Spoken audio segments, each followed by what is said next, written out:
Thursday. 7 AM na nga pala. And ang sama ng pakiramdam ko kasi bumalik yung sakit ng balikat ko. So, nawala na to last time. Kasi hinilot ko siya. And ngayon, bumalik na naman. Parang ayokong bumangon. Pero may pasok kasi si alaga. Kaya, wala tayong magagawa. Bangon na tayo. Kasi gising na sila. So, nakaalis na nga pala yung mga amo ko tsaka si alaga. And, naglaban na din ako. So, magkape muna ako guys bago ako maglinis. Kasi, 8 na ng umaga. So, update sa weather. Sobrang lamig. And, di ko alam kung hanggang kailan to. Sobrang hirap kapag winter guys. And, yung malala is na ipadala ko na yung ibang mga damit ko sa Pinas. So, sana kayanin ko. Ay, naku. So, mag-init lang ako ng tinapay. Sana hindi na masunog, Diyos ko.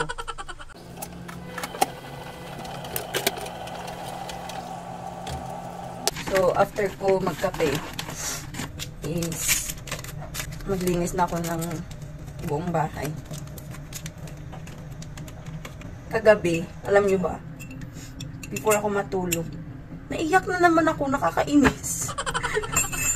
Pinipigilan ko naman na umiyak, pero hindi ko alam at tumutulo na lang yung luha ko. Kapag naiisip ko na, ay, ilang araw ko na lang nahihigaan yung kama ko, ilang araw ko na lang makikita yung view ng bintana ko dyan sa gilid. Yung ganun, nakakainis. Wala tayong magawa, kailangan. Kailangan nating tanggapin yun, na walang permanente sa mundo. So, pero okay natin yun kasi may social media na ngayon. Hindi na masyadong mahirap yun. So, ayan. Hintayin lang natin yung tinapay. Magluluto sana ako ng kamutikyo ulit. Kasi yun yung ipaparis ko sa kape. Ang kaso, naninilaw yung ngipin ko. Nakakainis. Kaya sabi ko, wag na lang. Mamaya na lang kainin natin ulit. Kasi nasasayang na naman, guys. So, ayan na guys, ang ating tinapay. Hindi na siya sunog. Ayan. So, nalalagyan ko ng butter yung tinapay natin. Woo! Perfect! Pero mamaya, magluto tayo ng kamutikyo. Kain tayo, guys. Ayan. Kahit pangit yung... napitpit kasi siya sa, sa bag ng amo kong babae kahapon. Kaya ang pangit tignan. Kain tayo.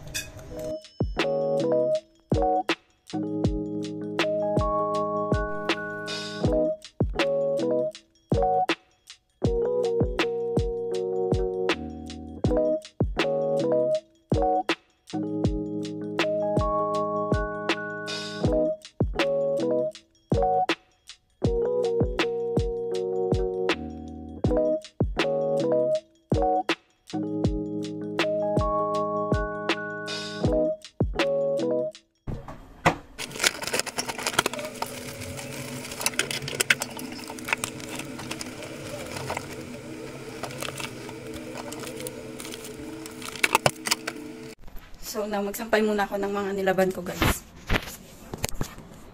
And, tapos ko na nga palang linisan yung kwarto nila amo. And, sampay ko muna to. Actually, wala siyang araw. Nakulimlim lang. And, ito kasi yung mahirap sa winter dito. Kasi minsan, hindi na malabas yung araw.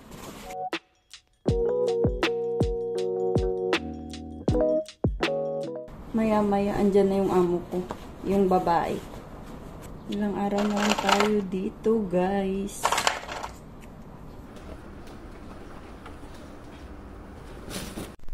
So, dito naman tayo maglinis sa room ni alaga. Alam nyo kahapon, dumating yung amo kong babae, hindi ko napansin. Kasi, tumatawag ako sa kapatid ko, kila mama. Tapos, dumaan na pala siya dito. Hindi ko narinig yung yapak ng paa niya. Kasi minsan nagugulat na lang ako, andyan na siya sa likod ko. Tahimik lang kasi yung amo kong babae. So mag-start na tayo kasi andyan na yan siya maya-maya.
Tayo maglinis sa room ni Alaga.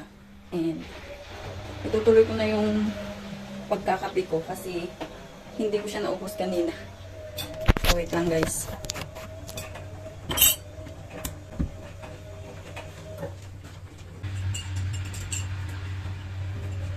Wala pa nga pala yung amo kong babae. May pinuntahan pa siguro. So kape na tayo. Naubos ko na nga pala yung tinapay ko kanina.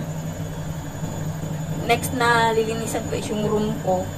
And mamaya, pag nakapasok na si among babae sa room nila, is magmamap ako ng sahig. So, samahan niyo ako guys.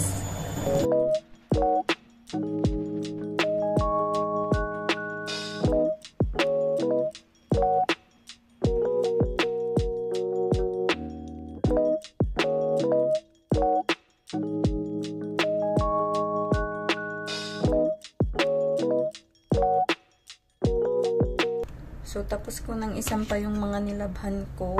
And, naluto ko na din yung kamuti Q para mamaya.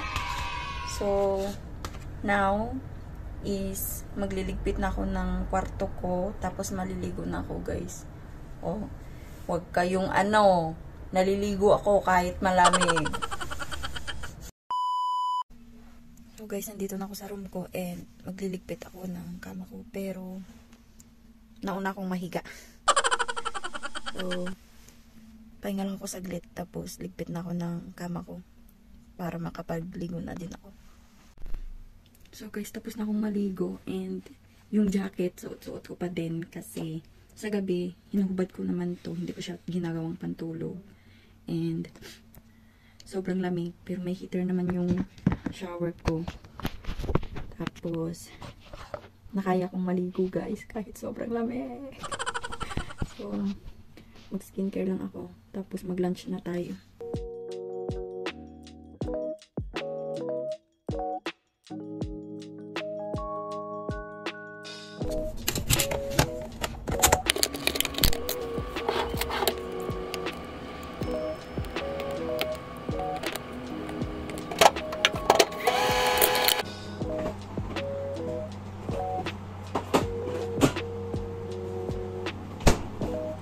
Ready na ang ating lunch. So, medyo konti lang yung rice natin. Hindi naman halata, diba? Kain tayo.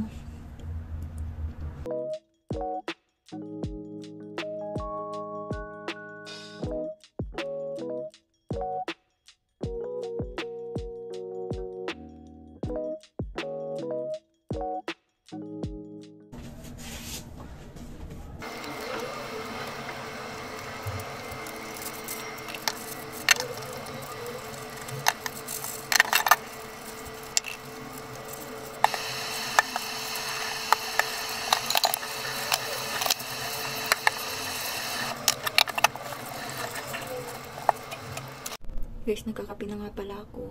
And, andito nga pala yung amo kong lalaki. So, inaantok ako. Sobrang sakit ng ulo ko. So, mamaya ko na lang kayo i-update. Kasi, ang ingay niya. Guys, pinapakuluan ko na nga pala yung pork and ito yung gagamitin namin. So, si among babae yung magluluto. And ito na din yung isda and yung gulay namin.